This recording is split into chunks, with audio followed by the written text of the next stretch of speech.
Hey, moms and dads, when you're tired, it's easy to be reactive and be agitated by your kids. So prioritize yourself and sleep better with Cozy Earth's ultra soft, temperature regulating sheets and PJs. Look, we wrap ourselves in Cozy Earth 24/7. Make sure you use our special code for 40% off. These Cozy Earth bamboo sheets make a huge difference for us. These are the softest, coolest, most luxurious sheets you will ever own. We fall asleep quicker, we stay in that deeper sleep, and we just feel more refreshed in the morning. We've also noticed, look, at night, when we change into our Cozy Earth pajamas and just casual wear, it kind of invites us to settle into sleep mode. And it's risk-free. Take 100 nights to decide with the Cozy Earth sleep trial. And every Cozy Earth bedding product comes with a 10-year warranty. Visit cozyearth.com/calm and use my exclusive code CALM for 40% off best-selling sheets, towels, pajamas, and more. And let Cozy Earth know you heard it from us. That's cozyearth.com/calm with the code CALM for 40% off. For kids like ours, the best learning is fun and interactive. We know so many kids who love IXL because their video tutorials and games just help kids feel smart and successful. Take a moment and check out IXL.com/Kirk. IXL is an online learning program that can be used by any student from K to 12, whether they are struggling in a particular subject or if they're homeschooling. IXL allows our kids to learn at their own pace and be independent. And you know our kids love that. On IXL, kids can explore any topic in any grade level, and they're not forced into a single learning path. Our kids thrive on positive feedback, and IXL consistently reinforces success. Make an impact on your child's learning. Get IXL now. Calm Parenting Podcast listeners get an exclusive 20% off an IXL membership when you sign up today at IXL.com/Kirk. So visit IXL.com/Kirk to get the most effective learning program at the best price. The hard part about all of this is that you have a lot of stuff going on in your home. All kinds of dynamics, including ones you're not even aware of, because when you got married, you weren't aware of your spouse's family of origin story. You have no idea how all the stuff from each of your childhoods is affecting you in your marriage or in how you actually parent, right? And then you've got a kid, one of your kids is picking on the other one. So it seems like you've got a sibling issue, but I promise you, you probably don't. It's something else. Then you've got the dynamic of a child not listening because maybe he's on the spectrum or maybe is ADD or ADHD. And so that causes frustration in the home. And then you've got a tense relationship, let's say, for example, between a father and a son. Well, guess what else that creates? Tension between husband and wife. There's a lot going on, and I want to try in this podcast to show you how to sort it out and attack things one at a time so that we can get to the kind of family life that you really want. So that's what we're going to discuss on this episode of the Calm Parenting Podcast. So welcome. This is Kirk Martin, founder of Celebrate Calm. You can find us at celebratecalm.com. If you need help, reach out to our strong-willed son, Casey, C-A-S-E-Y at celebratecalm.com. Tell us about your family. What are you struggling with? We get together as a family. We talk about it, and then we reply to you, and we give you some insights, some strategies to try. This is not a business. It is a family mission. If you need additional help, I would encourage you. It is the holidays, which means we have a huge, huge sale. And what that means is you get access to all of the knowledge and wisdom and strategies that I have that we have developed over the past 20 years with almost 1 million families. And you get it at your fingertips, literally on your phone and on your computer as an instant download for the lowest prices of the year. Take advantage of that. Get everything. It'll be worth it. So here's what I want to talk about, because this is fascinating to me. So I get an email, and the email, like normal person, like you, writing in. We're all normal people, all flawed normal people. But we get this like, hey, you know, we're really working at this, but our 10-year-old son is picking on our 6-year-old daughter. We're at our wits' end. What do we do? Well, when I hear that, I have some very specific sibling strategies to use, but I decided to ask a question and say, hey, Where's this coming from, right? Is this jealousy? Do you have is your son the kind of child who's kind of always in trouble, and he's got the golden child sister? And so here's what comes pouring out of this really good mom when I get the reply back. One, we've got jealousy. Yep, son's always been in trouble. The daughter is naturally compliant, and so that's happening. Here's what else I hear. When our son is bored, he tends to pick on his sister. Okay, that makes sense to me. And when he's had too much screen time, he picks on his sister. So there's more to it, but let me start here. So here are a few ways I want to attack this. One, this is not a sibling issue. This is an issue of one child who does not feel good about himself inside. And he has jealousy, which is natural because he sees how everybody else responds to his sister. And you know what he thinks? Well, I'm not going to take it out on my dad because I'll get pounded. I don't necessarily take it out on my mom, but I will pick on my sister because she's younger than me. Or in some cases, the sister or brother is older, but this is a strong-willed child, so it doesn't matter who they take on because they're tough, right? So a few things that I begin to think about. One, let's start to create successes, right? I want to create situations in the home and at school in which this child who doesn't feel good about himself begins to shine. I want to use his natural gifts, talents, and passions to help other people. I want teachers saying, oh, Jacob, I could really use your help. You are really good at doing X. Could you come in a little bit early? Could you stay after class? Could you help me in class with X?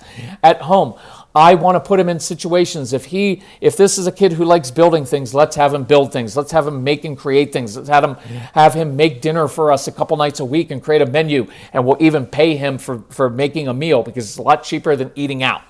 Right? This is a kid who loves physical work. Well, let's get him shoveling some mulch and doing some things outside or shoveling snow in the winter. I don't care.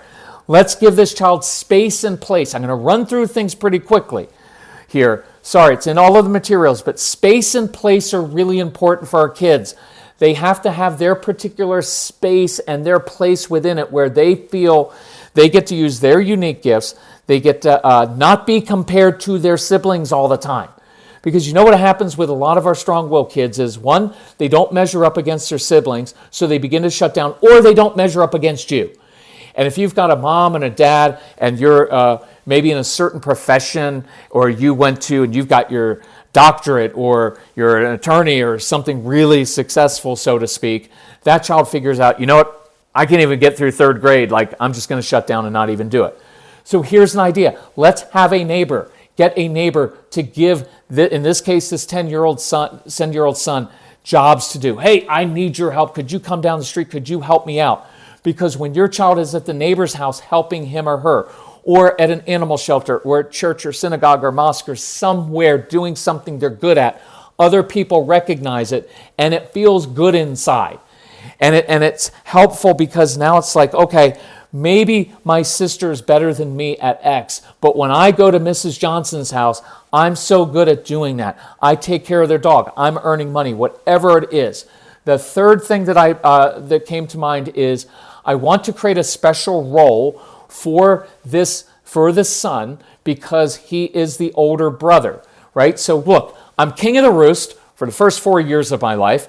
Everything revolves around me. If it's strong-willed child, that's pretty much going to continue for a while until they hit their stride in their early to mid-20s, and then they're going to take off, and they're going to be awesome, and the rest of their life is going to be really cool. And then the compliant child's going to struggle in their late 20s because they've never really faced adversity, whereas your strong-willed child has been fighting life since he came out of the womb. But I want to give, so this child is, the sister is competition. The sister makes him look bad in a way. So rather than be nice to your sister, look, if that worked, we would have never had siblings killing each other since the beginning of time, right? It doesn't work. Those simple phrases like, be kind to your sister, we're a nice family. That's not what's going on. This has nothing to do with whether this 10-year-old boy is kind or a good person. Nothing to do with it. It has everything to do with what he has internalized through the first 10 years of his life. And I want to give him a special role and say, you know what? You're the oldest. That makes you special. It's special. You're the oldest, which means you're going to have more responsibility. And Also going to have some special privileges. Here's what I need your help with as the older brother. It's almost that idea of making him a deputy in the home. Our kids like feeling like adults having a higher mission. So rather than leave your sister alone, if you can't leave your sister alone, instead I want to lift kids up. I want to give them a higher vision for, hey, you're the oldest. You're double digits, man, 10 years old. I was thinking when you're 10, at that age, we can go do some really cool experiences, but I really need you to step up. And here's where I need some help around the home. And here's where I need some help even with your sister, because you're 10, you're capable of more. And when you show me that you're capable of more, man, I can take you to X, Y, and Z, because then I can trust that you can step up. So let's geek out together for a minute over gut health, because I'm really into this. I just learned that prebiotics are the food that help fuel the growth of healthy bacteria, the probiotics, in your gut. So you have to have both. And that's why AG1 helps my digestion, calms my stomach, and keeps me regular. Look, I've loved my morning AG1 routine for years, long before AG1 became a wonderful partner to the podcast. It's a quick, easy win because I start my day with 75 vitamins, probiotics, prebiotics, and whole food sourced ingredients. I just don't have that stomach distress anymore, where that bloating, that kind of interferes with your day and puts you on edge. Plus my weight is down. I've got energy for this hiking season. I'm drinking my AG1 right now while I'm recording this, and I think you should as well. AG1 is offering new subscribers a free $76 gift when you sign up. You'll get a welcome kit, a bottle of D3 and K2, which I love, and 5 free travel packs in your first box. So check out drinkag1.com/calm to get this offer. That's drinkag1.com/calm to be kind to your gut. I'm pulling that child up, right? With the mom mentioned when he's bored. That's why we like giving kids specific missions, purposeful missions, running their own little business, volunteering at the animal shelter, working at the neighbor's house. And then mom said too much screen time. Okay, I can't deal with that, except to say this. Then don't give him so much screen time. If giving him a lot of screen time causes him, directly relates to him being mean to your sister, well, let's take away the screen time. Well, in our process, if you say no to one thing, you have to say yes to something that's appropriate. And that's when we get into missions and all those things we mentioned before, creating successes. But here's the main point of this podcast. Here's what followed. Mom went on to tell me, well, my husband and son don't have a great relationship. My son already feels like his dad doesn't like him. Because when hubby doesn't listen to when the child doesn't listen, hubby yells and gets on him. And so watch what's going on here. Mom emails, because she's a good mom and wants some help, and is like, I got to get this kid to stop hitting his sister. And here's what the real issue is. The adults in the home can't do what we're expecting the kids in the home to do. So think about this. Mom said, my son already feels like his dad doesn't like him. So what am I supposed to think if I'm a 10-year-old kid? I'm already different. I know that I don't always fit in. I may not connect well with kids my own age. I've always been in trouble. It feels like everybody's against me. And now my own dad doesn't even like me. Well, what do you do with that if you're a kid?